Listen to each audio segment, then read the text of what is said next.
అందుకే మిత్రులారా, మహిళల తర్వాత నిరుద్యోగ యువకులు విద్యార్థులు ఈ రాష్ట్రాన్ని ముందుకు నడిపిస్తున్నారు. ప్రభుత్వ ఉద్యోగాలలో ఆనాడు తెలంగాణ ఉద్యమమే ఉద్యోగాల కోసం. మరి ఆ ఉద్యోగాలు ఇవ్వకుండా ఇంటి నిండా వాళ్ళు ఉద్యోగాలు తీసుకున్నారు. ఆయన ముఖ్యమంత్రి అయిండు, అల్లుడు మంత్రి అయిండు, కొడుకు మంత్రి అయిండు, బిడ్డ ఎంపైంది, సటకుని కొడుకు ఎంపైండు, చుట్టాలోళ్ళు బొచ్చడు మంత్రులైన కోట్ల రూపాయలు 100 కోట్లు సంపాదించుకోరు. మన పిల్లలకు మాత్రం నౌకరు ఇయ్యలే. బిడ్డను ఓడిస్తే మళ్ళీ ఇచ్చిండు, చుట్టాన్ని ఓడిస్తే మళ్ళీ ఇచ్చిండు. మనకు మాత్రం నోటిఫికేషన్లు ఇచ్చిండు, ప్రశ్నపత్రాలు అమ్ముకున్నాడు. పిల్లలకు మాత్రం నౌకర్లు ఇయ్యలే. నేను వచ్చిన మొదటి సంవత్సరంలోనే లెక్క గట్టి 70,000 పైగా ప్రభుత్వ ఉద్యోగ నియామకాలు చేపట్టినాం. మా దామాన్ని ఇప్పుడే చెప్పిండు, 17-16 మంది మెడికల్ అండ్ హెల్త్లో ఇస్తే 10,000 మంది నర్సులను అంటే ఆడపిల్లలకు ఉద్యోగాలు ఇచ్చినామని ఇంతకుముందే మా దామన్న చెప్పిండు. 70,176 ప్రభుత్వ ఉద్యోగాలు తెలంగాణ రాష్ట్రంలో ఇప్పటికీ నియామకాలు చేపట్టినాం. ఇప్పుడు దాదాపుగా ఇంకొక 10,000 ఉద్యోగాలకు ఈరోజు నోటిఫికేషన్లు ఇచ్చినాం. పిల్లలందరూ కూడా జాగ్రత్తగా చదివి పోటీ పరీక్షలకు ప్రిపేర్ కాండి. వయసు రిలాక్సేషన్ కావాలంటే ఇచ్చిన భవిష్యత్తు ఖాళీలు కూడా ప్రతి 6 నెలలకు పోటీ పరీక్షలు నిర్వహిస్తా. ఏ ఖాళీలను కూడా గాలికి వదిలేయను. నియామకాలు చేపట్టి మీరు పరీక్షలు రాసుకునే అవకాశం కల్పిస్తా. నిరుద్యోగ యువకులకు నా సూచన ఒక్కటే, వాడో వీడో వస్తాడు, రెచ్చగొడతాడు, మాయ మాటలు చెప్తారు, మందు పెట్టినట్టు పట్టుకపోతారు.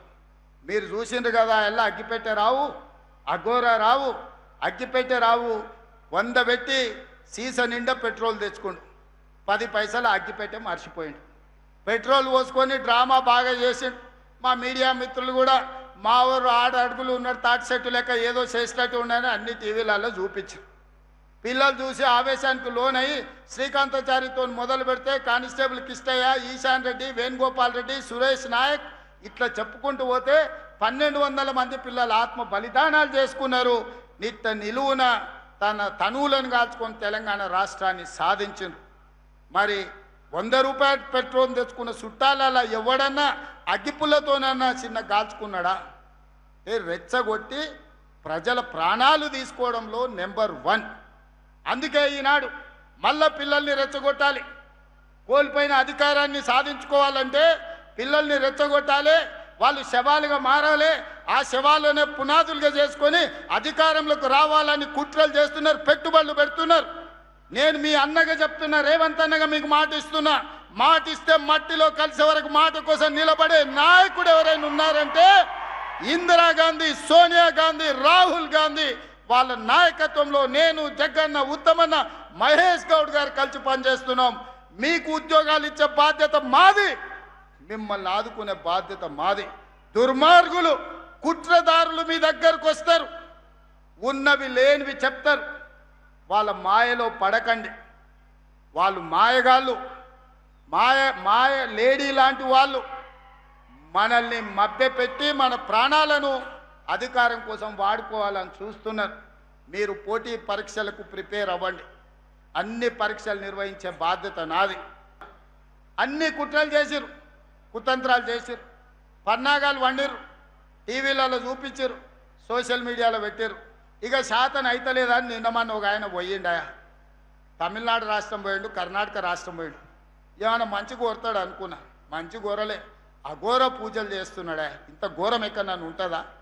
అసలు మడిసన్నోడు, 10 ఏళ్ళు మంత్రిగా చేసినోడు, అన్నం తినేటోడు ఎవడన్నా ఈ రాష్ట్రంలో కరువు రావాలి, రైతులు చచ్చిపోవాలి, సంక్షోభం రావాలి, ప్రభుత్వం కూలిపోవాలి, మొత్తం రాష్ట్రం అల్లకల్లోలం అయిపోయి శవాల మీద అధికారంలోకి రావాలని అఘోర పూజలు, అర్ధరాత్రి పూజలు, ఇంత దుర్మార్గుడు ఎవడన్నా ఉంటాడా? నా మీదనో మా మహేష్ గౌడ్ మీదనో చేతబడి చేసిందంటే మేము ఎట్లనన్నా ఎదుర్కొంటాం. ప్రజల మీద చేతబడులు చేసేదేంది? ఇట్లాంటి వాళ్ళు ప్రజా జీవితానికి అర్హత ఉన్నదాన్ని నేను అడుగుతున్నా. ఈ రకమైన చేతబడులు ఇవాళ ఆయన సన్నాయి నొక్కులు నొక్కుతుండు. ఒక ఆయన మహేష్ గౌడ్కు నోటీస్ అన్నాడు. నేను సూటిగా అడుగుతున్న, మెదక్ గడ్డ మీద నుంచి మీరు బాత్రూమ్కి పోయినా, చెట్టు కింద చెట్లకు పోయినా మీ సోషల్ మీడియాలో ఫోటోలు పెడతారు, వీడియోలు పెడతారు కదా. మీరు శివమొగ్గ గుళ్ళె పూజ చేస్తే ఎందుకు పెట్టలే? పోయినట్టు ఎందుకు చెప్పలే? కర్ణాటకలో, తమిళనాడులోనో నువ్వు పోయిన గుళ్ళకు పోయినట్టు నీ సోషల్ మీడియాలో కానీ లేకపోతే నీ దినచర్యలో ఎక్కడ కూడా ఎందుకు ప్రకటించలే? ఎందుకు రహస్యంగా ఉంచినావు? గుడికి పోతే దండం పెట్టుకుంటాం, గుడి బయటకు వచ్చి 4 మంచి ముట్లు మాట్లాడతాం. మేము తిరుపతి పోయినా, శ్రీశైలం పోయినా, యాదగిరిగుట్ట పోయినా, రాజన్న సిరిసిల్ల పోయినా, సమ్మక్క సారలమ్మ పోయినా మీడియాని అందరిని పిలిచి దర్శనం చేసుకొని 10 కాలాల పాటు రాష్ట్రం సుభిక్షంగా ఉండాలని మేము విజ్ఞప్తి చేస్తాం.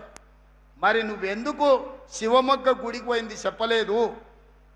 పిల్లి మొగ్గలు ఎందుకు వేస్తున్నావు? తమిళనాడులో ఏ గుడులకు పోయినావు నువ్వు? ఆ గుళ్ళల్లో జరిగే అఘోర పూజలేంటివి? నీకు పూజలు చేసిన పూజారులు ఎవరు?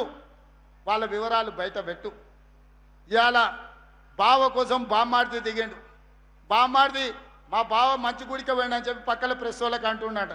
ఈ కాంగ్రెస్ వాళ్ళకి తెలియదు, వాళ్ళ కోసం కాదు, మా మీద శాతపడి చేపించాడు. అందుకే మా నాయన ఫామ్ హౌస్ల నుంచి బయటకు వస్తలేడు, అష్ట దిగ్బంధం చేసి శాతపడి చేశాని బామ్మాడిది పక్కన ఉన్న ప్రెస్ వాళ్ళకి చెప్తున్నాడు. వాళ్ళు వచ్చి మాకు చెప్తారు, గిదయ వీళ్ళ బుద్ధి, వీళ్ళ నీతి, వీళ్ళ జాతి.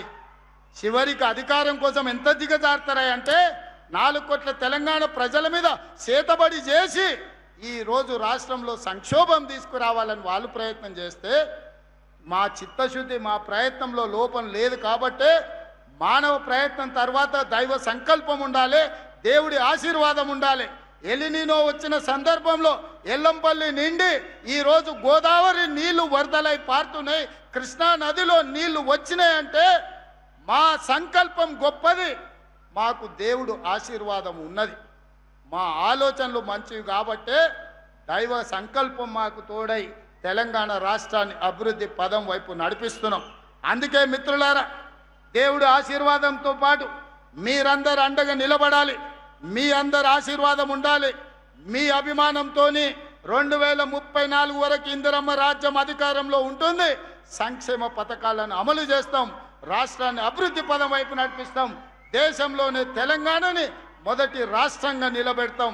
చివరగా ఒక్క మాట ముగించే ముందు ఆయన జగ్గన్న జర నిలబడా, జగ్గారెడ్డి గారు జర నిలబడమని జర గిట్లా ముందలికిరా. ఈయన మీ నాయకుడే కదా, నాకైతే ఫ్రెండు, నీకైతే నాయకుడినా. నాకు 30 ఏళ్ళ నుంచి దోస్తినా. ఈయన అప్పుడప్పుడు నేను నిలబడను, నేను అది కాదు, నేను ఇది కాదు అని ఏదేదో మాట్లాడుతున్నాడు. ఈయన నిలబడంది నేను కానీ, మా మహేష్ గౌడ్ కానీ, మా ఉత్తమన్న కానీ నిర్ణయించాం. జగ్గారెడ్డి కూడా నిర్ణయించలేడు. జగ్గారెడ్డి నిలబడాలన్నా వద్దా, నిలబడితే యాడ నిలబడాలనో రాహుల్ గాంధీ డిసైడ్ చేస్తాడు. రాహుల్ గాంధీ డిసైడ్ చేస్తాడు. నేను కార్యకర్తలకు చెప్పదలుచుకున్నా, ఇంకోసారి జగ్గారెడ్డి నేను నిలబడతలేను, అది లేదు ఇది లేదంటే 2 రోజులు రూమ్లు వేసి బంద్ పెట్టి అన్నం పెట్టకూరి. నిలబడేది నిలబడింది, నిలబడితే